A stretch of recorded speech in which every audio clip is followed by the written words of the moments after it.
Hi, and welcome to another episode of the BSideofmarriage podcast. My name is Rashonda, and this is Jason. This is my husband, Jason. Yeah, Jason. And we are just so happy to have you guys join us for another episode this week. We really appreciate you guys liking, subscribing, and sharing our episodes. It means a lot to have your support. Yes. Okay. So a little bit about what the B-Side is about. This is a podcast where we talk about everything related to marriage, the good and the bad, the A and the B-Side. Great. So we like to start off our podcast with a segment called it's not really called anything. The A and B side. It's where we discuss we talk about something that's happened in our week that is either A or a B side moment. So I'm gonna let you go first. Okay, so Are you gonna choose an A or a B side? Trying to think where. I'm gonna go with B side.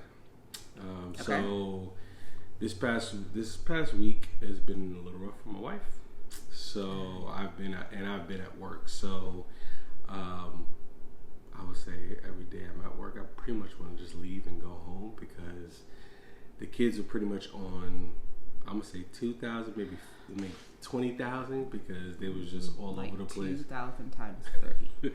So it was just all over the place. So I wanted to come home so I can, give her relief so she can, just do whatever she wants to do. If she wants to take a drive somewhere, just go somewhere. Just let me take care of the kids. So not let me take care because I want to relieve her. So so she, I can deal with the kids basically. So, and like I said, all week pretty much, I've wanted to do that. And it's like when I was home, I guess one day I was home and it was actually Thursday. I was working from home.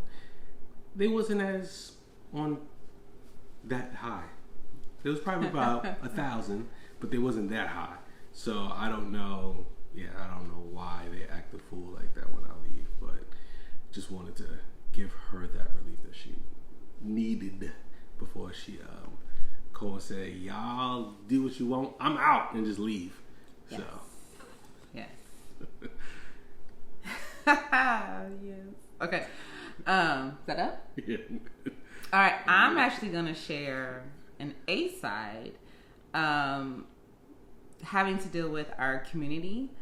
We recently kind of expanded our Village. Village. Okay. We recently expanded our village, and that has actually helped with the with the craziness that Jason was talking about with them being on 1,000.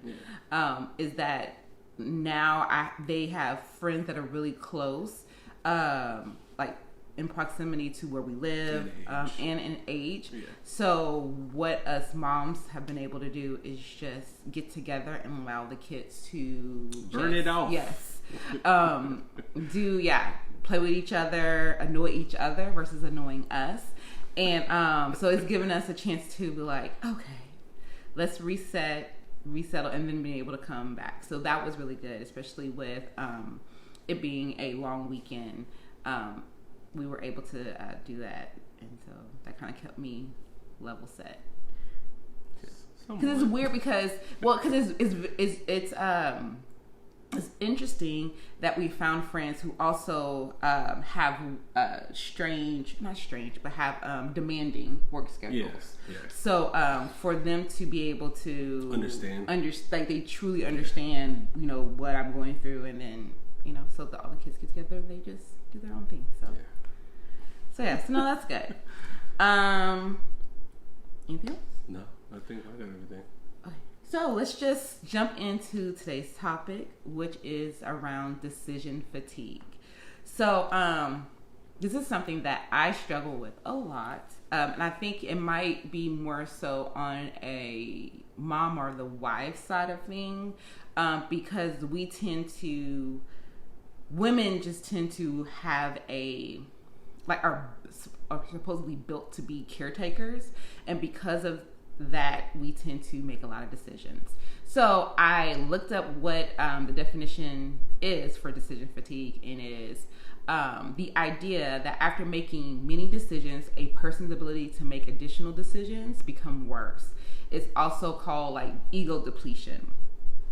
And so the theory is just around decision fatigue is that a human's ability to make decisions can get worse after making many decisions because their brain just becomes fatigued. And I know that I have had this problem because especially now in like changing of roles a little bit, it's like I have to make all the decisions, and it's not like I'm making all of our big decisions, any decision. Like I help make big and small, but having to always make decisions just wears. And wears on you like mentally. Wears on you mentally and physically, because it's like you're constantly having to, like, you're constantly making those decisions throughout the day. So for example, even waking up is like I don't have to. Let me start again. I get to wake up early so that I can spend time with God to start my day. So I have my devotional time, prayer time, all that stuff. But right after that, then it's like immediately going into the kids morning breakfast. What can I eat? What do I eat? What do I wear? What do I need help doing this? And it's like it's just constantly in. What are we gonna have for lunch? It's like decision after decision after decision. And so even after, and so it just wears on you. So it's like when it comes to having like important conversations, I don't want to have them because I'm tired. I'm like, okay, whatever. Because it's always, what are we going to eat? What are we going to do? How are we going to do that? Even with the BSide, like, what are we going to post? How are we going to make sure our content is like easy to, like, what am I trying to say? Easy to, like, making sure our content is relatable and easy to digest. Okay. So it's like you don't want to put a lot of heavy stuff out there, but then we want to make it like small, like relatable moments so that people can understand and or think about things a different way. So it's like my brain is like constantly going to the point where even when I'm sleeping, I'm thinking about either to-do list or ideas or something that I forgot to do that I needed to do. It's like my brain's constantly in overdrive, and so it's just like it's wearing. So how do you feel about that? Like, what do you think about? First of all, do you even think decision fatigue is a thing? Mm-hmm. No, I do. I guess for me, it's more like this. I get decision fatigue at work more than anything else, because that's just how I get it more at work. Because it's like I don't feel like I'm not the boss, and some things I don't think I have to make a decision on. But I get what you're saying. That's why even with conversations with us, it's like I be asking her a question, but she'd be like, "Let's talk about that later."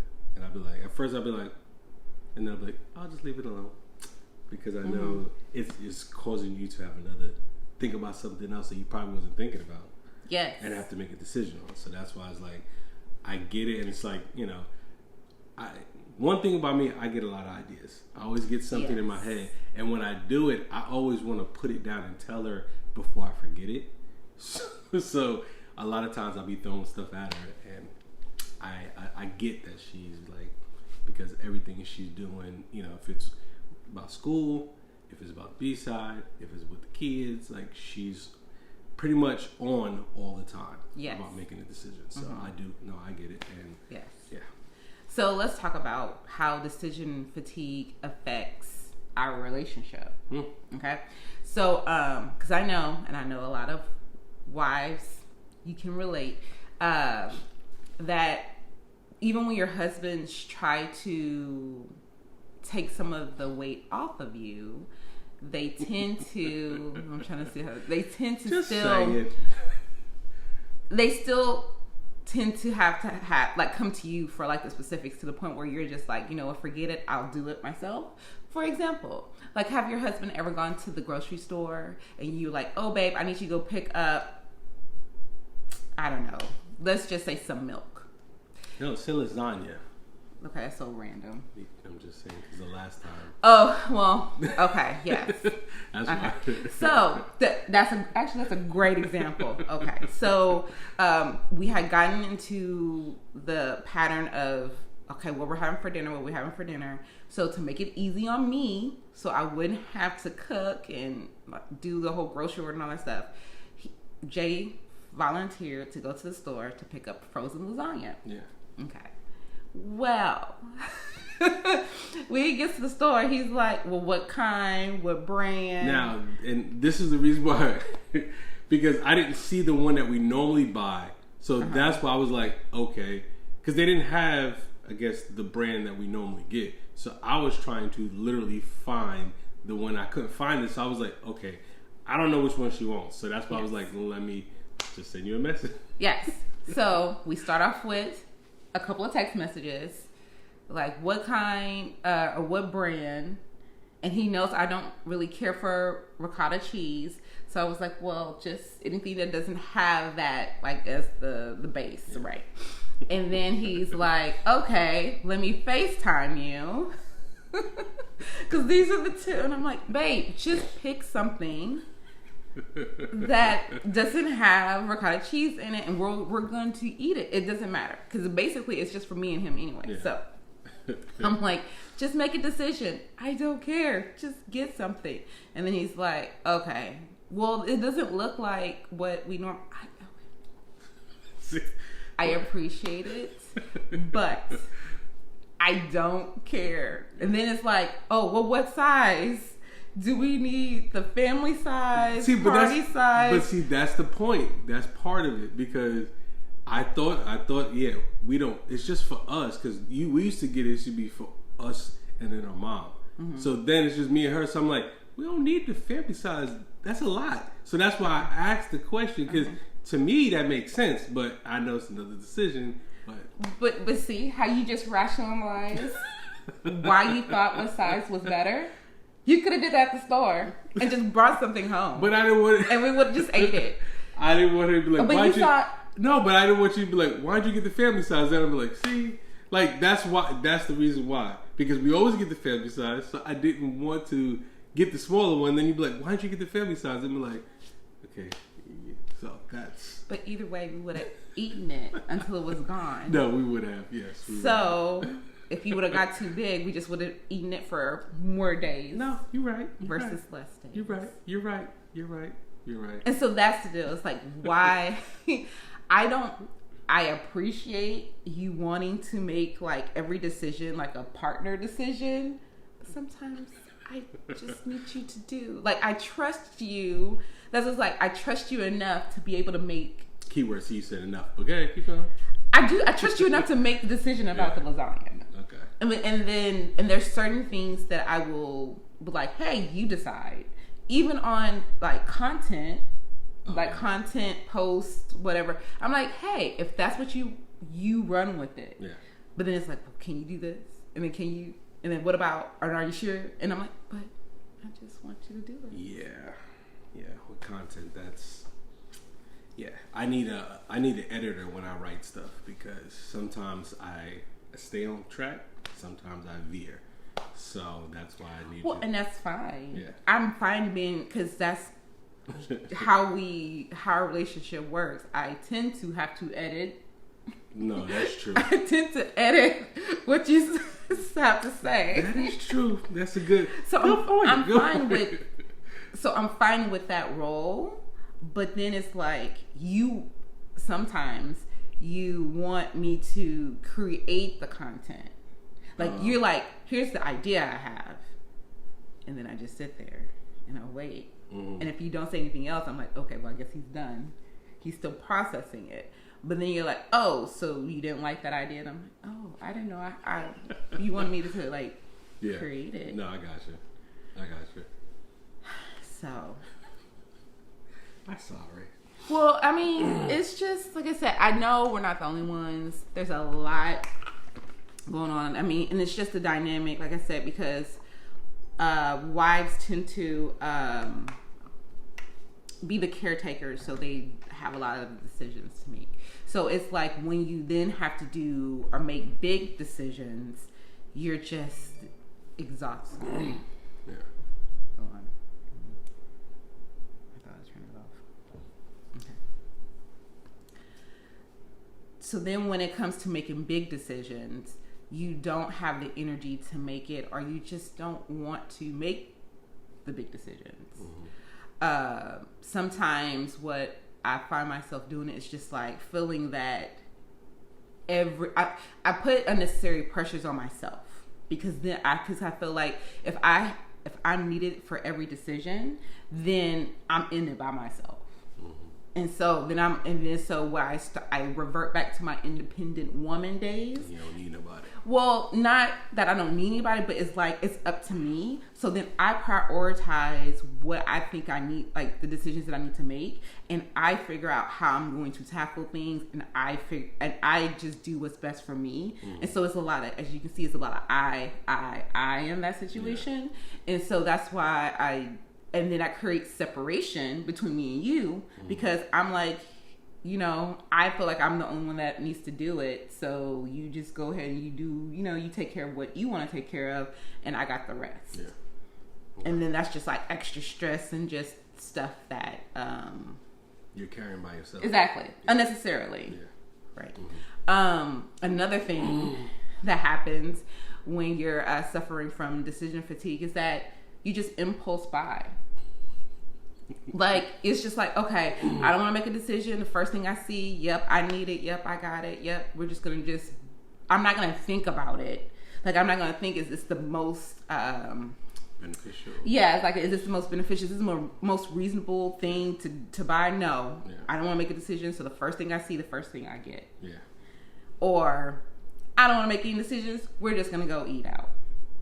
Well, it's always for the kids, because with us, that's a whole different thing. Yeah. Because that creates more issues. Yeah. We around what we're going to eat. We had a post about that. Yeah, that's still. I mean, but it's like it's the cycle. So, for those who did not see the post, it's the infamous question of, what do you want to eat for dinner? Especially when you decide that you're going to eat out. And every time Jay says something, I tend to not want it. So we'll go somewhere. We'll be driving or even being at home, and I can give her a list of like 10 things I could think of right away, or I'll say 5. I'll say 5 things, and she's like, "No, I don't want any of that." No. Okay, so I'm just like, "So what do you want?" I don't have a taste for anything. I don't have a taste for anything. I just know that I don't have a taste for that. And I didn't know that until you brought it up. But this is that the part of that is the fact. Give me something. Like I gave you some options. You said no to those. Just don't say no. Say, okay, I don't want that, but maybe that, or maybe something else that's similar to that. For instance, like, okay, I'll say Chipotle. She'll be like, no, I don't want Chipotle. Yeah. And I'll be like, Taco Cabana. No, I don't want Taco Cabana.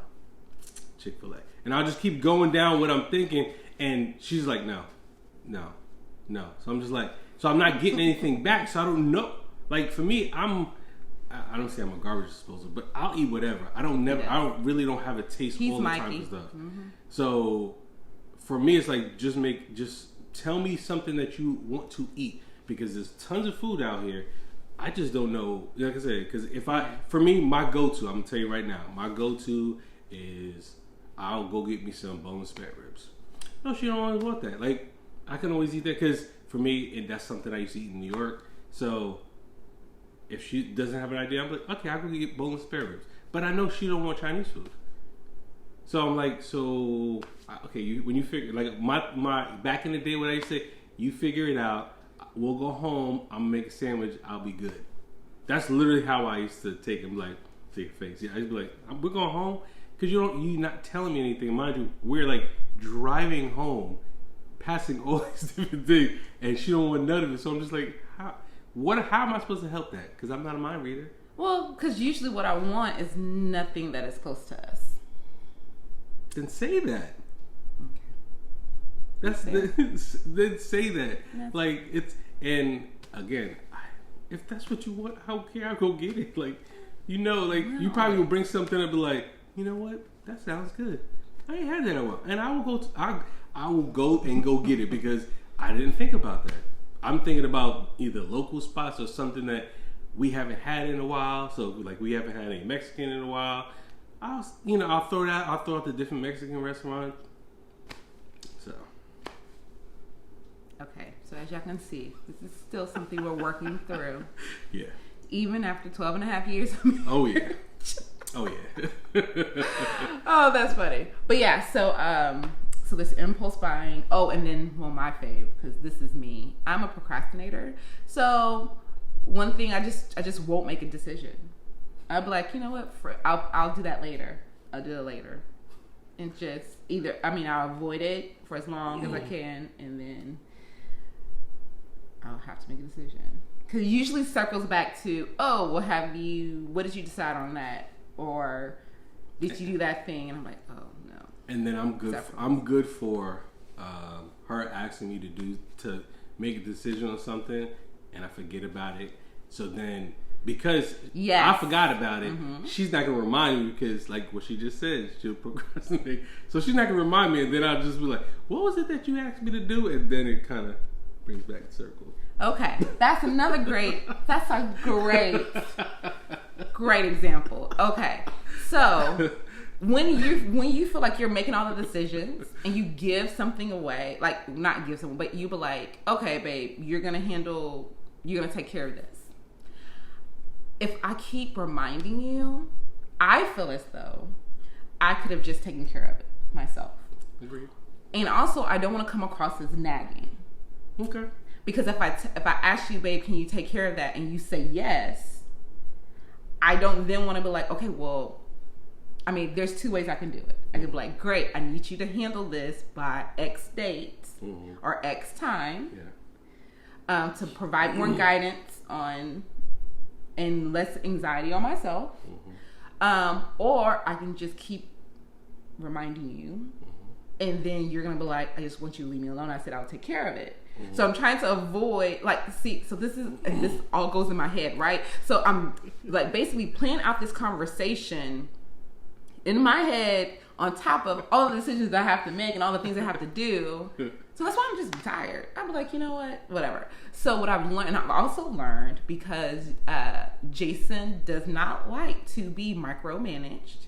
So that's why when I ask him to take care of something and he says yes, I leave it alone, because I don't want to be on his shoulder like, hey, what's going on with that? Whatever. But then he forgets, and then I'm like, well, I should have just taken care of it anyways. Yeah. I'm not, what she's telling me the truth. I'm not going to deny any of that, because, So, yeah. So. Yeah. And this is something, too, that we're really having to work through with us working together with the business, because before it was easier to segment because he had work, his 9 to 5, or I should say your corporate, because it's not 9 to 5. So his corporate job, I had my corporate, and then we had the family, and then but within family we were able to kind of, there were neater boxes, finances, relationship, kids. It was easier for us to be in boxes. Now that we have BSide, that's kind of taking kind of just me meshing everything together, I'm like, oh, this is gonna be fun. This is gonna be fun. So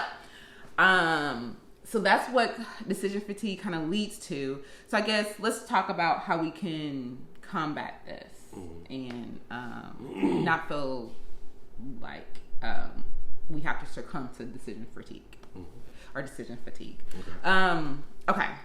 So one that we kind of just talked about is truly sharing the decision making process fully. Okay. And like I mentioned before, if you are having to make a lot of decisions, if you're having to make a lot of decisions, decide on what decisions need to be made jointly. And then the other things, the more logistical things, then be like, okay, babe, I need you to take care of these, and I'll take care of this. And that can all go, and that can be a part of your weekly, what do we call them? Our business. They're not really business meetings. Not really business meeting. But it's like your household meeting. So we have several now. Yeah. So we have let's talk about, let's briefly break down like our meetings that we're supposed to have. We're still working on the cadence. Yes. But this is what we're supposed to have every week. We have the Adams team meeting. Mm-hmm. So that is right family. Like the kids are involved in that meeting. It's like, this is what we're going to do this week. And kind of because especially our oldest likes to know what's coming up this week. He likes to have more structure to his day. So we kind of discuss those things. We discuss any big plans or whatever, but it's more just kind of letting the kids know what's coming up this week. And then with my mom, like if we have any date nights planned, let her know, arranging child care or any of the kids' activities, so she can arrange her schedule around that. So it's kind of like that's the team meeting. And then we have our relationship check-in, which it needs to happen at least once a week. That's where we're just talking about our feelings and our relationship with each other. We discuss like highs and lows on of our relationship, where we feel like we need support, what things we're doing well, and it's just basically a connection check-in. Yeah, we try, and like we have a book that we still haven't played into it, just because my schedule messes it up, because a lot of times it would be best for us to do it at nighttime after the kids go to sleep so we can have a conversation. But because my work schedule, I don't get home till 12, 1 o'clock in the a.m. So it's just trying to find that time. Yeah, and I don't want to have it at night. Yeah, because she wants to go to sleep. Well, and we'll talk about that because another tip in a minute. So that's the second one. So we have a team meeting, our relationship check-ins, and then our business meeting. And so a part of the business meeting is also like where we talk about, of course, the BSide stuff, where we talk about finances, and this will be where like all of the decisions that needs to be made kind of will be divided out. Like, okay, so I need you to do this, and then I'll take this, and so forth. Mm-hmm. So it's kind of like a combo B-side plus the business of running our house is all in one. So, and we have that once a week. Okay. So those type of meetings, the meetings that we help to structure our household and everything, and how we handle everything. Mm-hmm.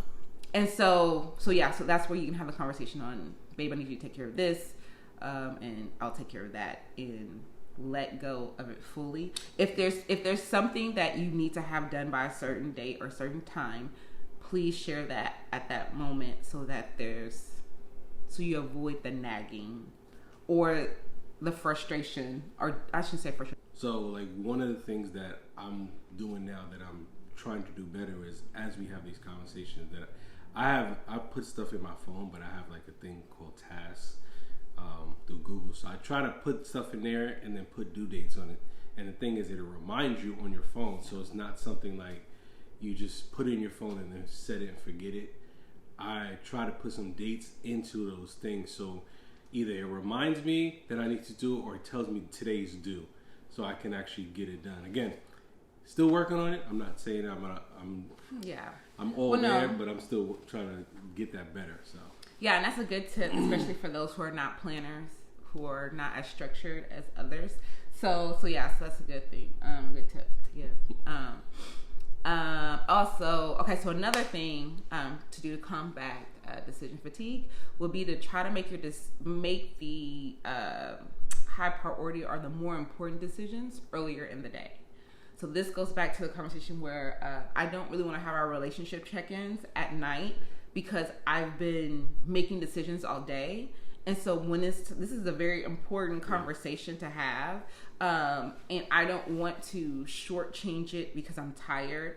I don't want to limit the time and then come across as being uninterested in his perspective because I'm tired. So that's why I would prefer us to have morning relationship check-ins.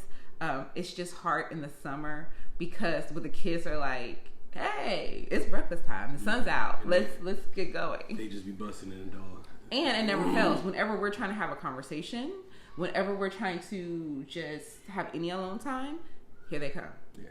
Or they're screaming, and then we have their lungs. Yeah. So we're still trying to figure that out. I think it'll run smoother once school's back in session. But that's a long. Yeah, you can't go all summer without having these conversations. We just have to. We have to find the right time, or even like I said, I have to buy Do Not Disturb and just put it on the door like it's like we have business as a storefront. Just be like, when you see that, don't bother us because we're having a conversation. But hey, we have to set the boundary. We have to try to set them. So if we're going to be moving towards having those conversations in the morning, then that's what we need to do, and not even let them know. It's like, listen, if that's up, do not even knock. Don't come in because mommy, daddy are having a conversation. So that's fair. Okay, another way to combat decision fatigue would be also to remove or limit distractions. So this goes to like my procrastinators. The way I work is really interesting. So sometimes when I have a thought, like especially if I'm trying to write something, I need noise. Like it can be a podcast, it can be not necessarily a book, but it can be music, or it's usually a podcast that's not causing me to think. It's kind of like an entertaining podcast. I need that noise in order to flesh out that idea. And I also find that I'll find myself scrolling because it's a mindless thing, but it like gets me to, it's just really weird. So I have to minimize that though, because what will happen is that as I'm scrolling, I will find something that is good. Like, I'm like, oh, this is a good piece of content. And then I'm like, oh, I need to save this. Oh, I need to, yeah. And so then it leads me down another bunny trail. But, so just limit those. I'm also trying to now just listen to focus music. So that is just kind of like, it's like, it's elevator type. It's not elevator, but it's music that tends to help you to focus on what you're doing. So it's like instrumentals? Some. Because it's a mix. It's some instrumental and some it's just like, it's music, but it's very light on words. See, this is... I can't really explain So, kind of what she was saying about the limit distractions for me.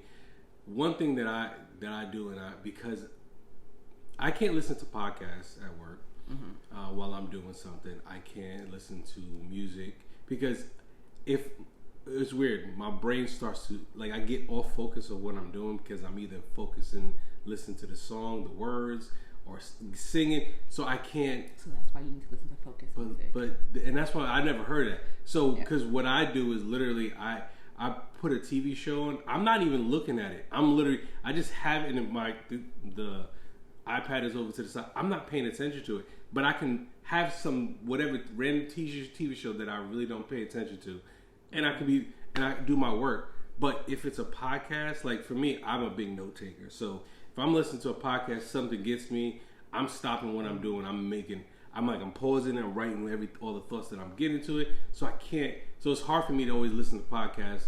I try to sometimes, but it's hard because I'm always taking notes, so I can't stay focused. So that's a good thing. Yeah, I never heard that. So focus playlist. There's of course on Spotify, YouTube, and even Headspace because we use Headspace, the app. So they have different playlists, and it really does help. It creates a vibe. it's hard to explain. It creates a vibe where you're like, I feel like I'm about to be productive. I'm gonna have to try it because like for me, I can listen to like it's jazz music, but if at any person like is Wayman Tinsdale because his songs are like I can just listen to it and I'm not singing it. It's just hearing the bass, hearing it. But sometimes he does have a song that I know, and then I'll start singing. I'm like, nope, I gotta switch it. But I have to try this music. Yeah, try it. Yeah, you should try it. It really does work. Also, about limiting distractions, set a timer around like, okay, these are the things that I need to really iron out. Like these are the important decisions I need to make that I really need to focus, even if like you need to do research in order to make those decisions.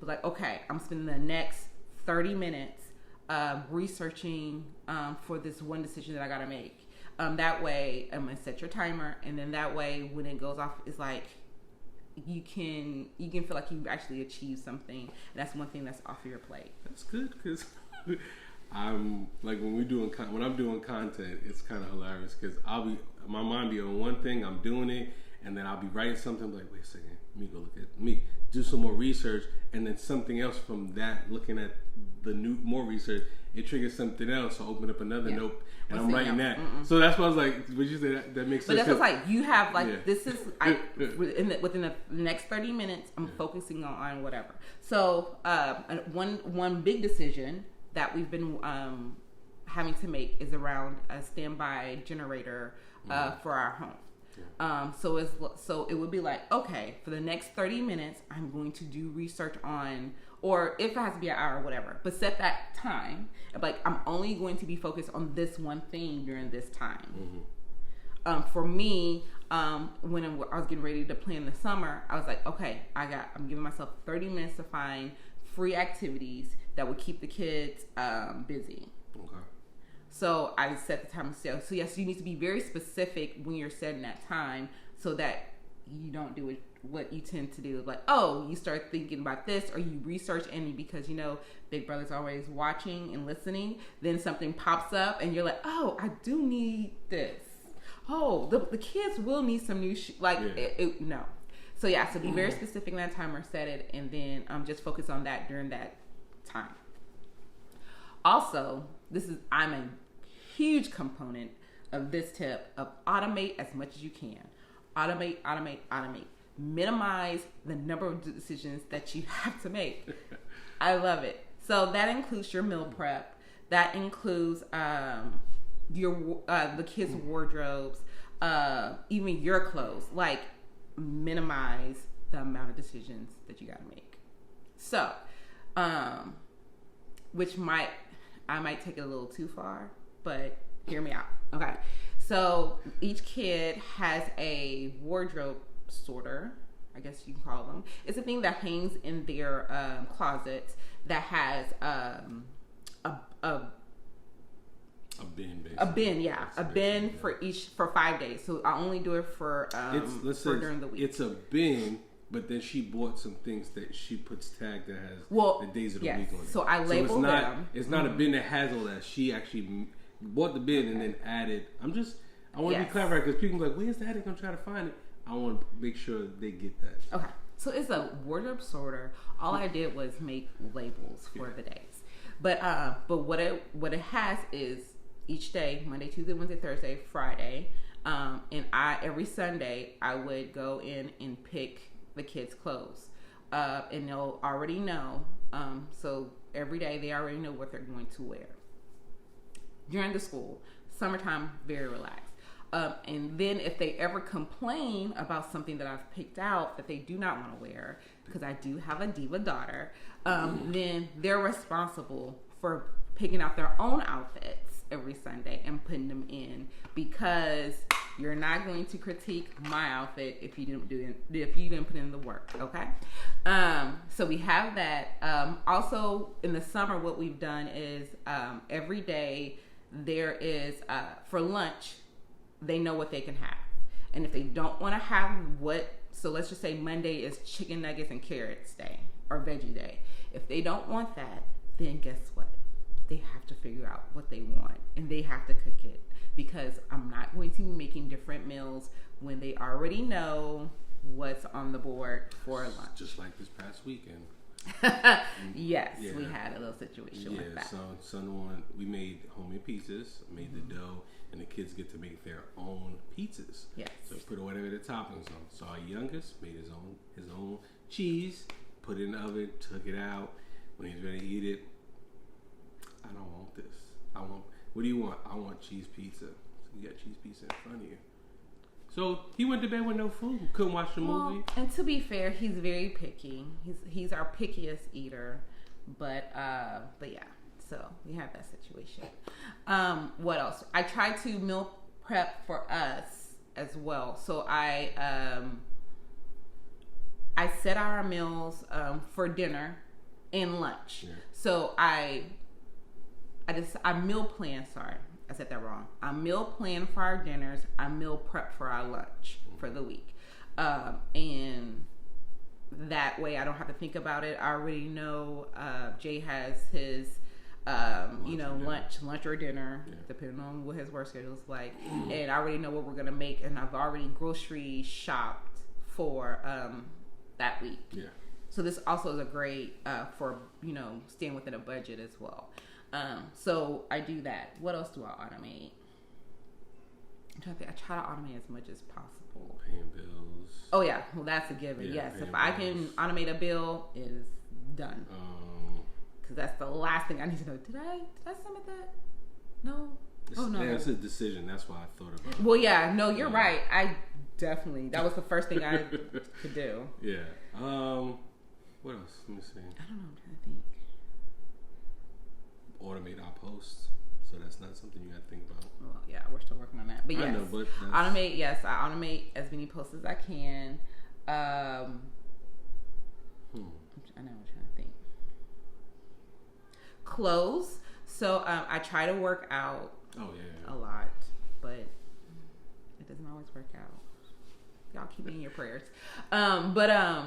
So what I do is I just automatically, when I wake up, I already have I have workout clothes. I put them on. So that way it's like I know that I have to get that workout in because I'm already dressed for it. Yeah. So whenever I get that window of time, basically the time that that's what I'm still working on, because I used to do that at the beginning of the day, so I didn't have an excuse. But it's so hot. It's hot like at 8 o'clock, even here in actually at 7 it's still hot. So I'm working on either doing evening workouts or I'll just do a step class during the day as time permits. What else?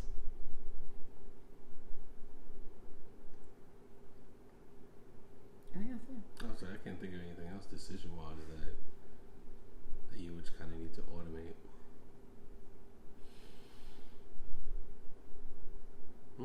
Yeah. No, I think that's it. I know one thing I do is not necessarily automating, but it helps me in my procrastination, and I do this a lot because especially with the summer, when people say, "Oh, we need to meet up for like dinner or coffee or a play date," I try to make that like, okay, let's pull out our calendars now and let's see what works, so that. That's not something that's not a decision I'm procrastinating on. You good too, because I'd be like, yeah, we need to get up. Just never say when. Exactly. And then, the summer is gone and you're like, oh, or it's been 3 months and you're like, oh, we never did get together. Yeah. So I try to, if I can make a decision within like the next 15 minutes and it'll take it off my plate, I will do it. Yeah. So that was like, it's not necessarily automating, but it's being, especially if they're the small, like, not stuff I don't have to research, not in like in big decisions. Yes, if I can make it in the next 15 minutes, I'm gonna do it and be done. Okay. And then the last, I think, recommendation I can make is take time outs. Who said the timeouts have to be just for kids? They don't, but you have to. Well, every time you think of a timeout, you always think of you have to go in the corner like you're in trouble. Oh, okay. But as an adult, no. I get what you're saying about timeout, but yeah, we need time we could just take a break. Yeah. just be like, okay, I just need a moment to just do nothing. Yeah. Take it. Yeah, that's kind of like that's what she did for me yesterday, because it was my holiday off, because we don't get I didn't get Sunday off, so my holiday was yesterday. I was gonna wait. I was like, yeah, I'm gonna go work in the office, try to finish up. She was like, today's a holiday. Why don't you just chill? And I'm like, all right. Yes. I mean, because I knew if he was in the office, then I would need to be in the office. And I was like, I don't want to do that today. No. I don't want to make those decisions today. So, but yeah, just take a break. Don't do anything, or do something that is carefree. Like if you need to enjoy some garbage TV, do it. I would recommend that everyone has at least like one show or one podcast, something that is just purely for entertainment, because it's just a break. Yeah. That's true. So yeah. So if you can't, it's kind of like these timers are like your self-care moments. Mm-hmm. Just take a minute. Doesn't have to be long, or it can be you decide what, I guess, the magnitude of what that timeout needs to be for you, but take it and just don't make any decisions during that time, and then that way you can be refreshed. So like if you are a power napper like I am, if you get 20 minutes and you take a power nap, when you wake up, it's just like you're ready. Like it's like, okay, so what is the next thing? And because you've prioritized, like if you've taken all the big decisions, like made all the important decisions earlier, it's like, okay, so what are the smaller things I can knock off the list? Yeah. Power napper for you, not for me, but. Yes, I am a serious power napper. Serious. Yeah, power nap for me is 2.5 hours. That's power nap for me. That's sleep. No, sleep is supposed to be over 7 hours. No, that is sleep. So.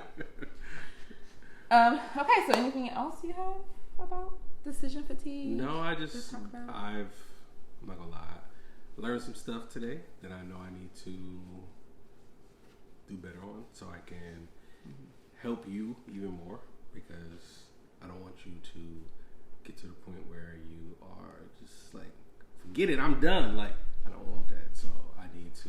What would that look like? Go to the grocery store and come back? I don't know. That's what I'm saying. It's like, you know what? Forget this. I'm out. And just leave. And it was like, what just happened? Like, I need to be more proactive in making sure that, like I said earlier, that anything that requires a decision, I need to make sure I put it in my phone, make sure I put a due date, so I'm actually taking care of whatever it is. Yeah. So I'm taking it off your plate, and at the same time, make it so. Yeah, I'm communicating, okay, yeah, this is taken care of, so you're not thinking, like, did he do that? I'm not going to ask him, like you said earlier. It's like, I don't want you to be like, did he finish it? But didn't tell me? Yeah. And then you're still thinking about it. It's like, no, I want to get that off your plate and really take care of it, so. Right, and I also need to stop trying to shoulder everything myself. I need to just, everything doesn't need me to make that decision. Oh, okay. So I do need to share the workload more so, for sure. And I'll try to do better. And not just be asking, wait, how do what asking all these other questions. I'm just saying, trust, if I've given it to you. Oh, I know. I believe in you. I know. I believe. What song is that? I don't know. I was gonna make an original, but then I just said I'm just. Was that Whitney Hutton? Whitney Houston? No. Yeah, that's a song. That's not what I was gonna. Oh, okay. That's why I said I was about to make an original, and then I just said no because I realized we were recording. Oh. Yeah. So it was like, yeah, they don't need to know that about me. Gotcha. So if that's all, we want to once again. There we go. Focus in. We just want to thank you guys for watching this week's episode. Please like, subscribe, and share. Put some stuff in the comments. Yes, comment. Yeah. We appreciate all the feedback. Yeah. And love. And I guess we'll see you next week. Also, you can follow us on. I forgot. Also, you can follow us on Instagram at BSideofmarriage, Facebook, The B-Side of Marriage. Yeah. And you can also, if you're listening, if you're watching this, that means you can listen. You can listen to Spotify, yes. on Apple Music, and if you listen to this, you can watch this on YouTube under the B-Side of Marriage podcast. Yes. So, I think that's all. Yeah, that's all. All right. Until next week. Peace. See you later.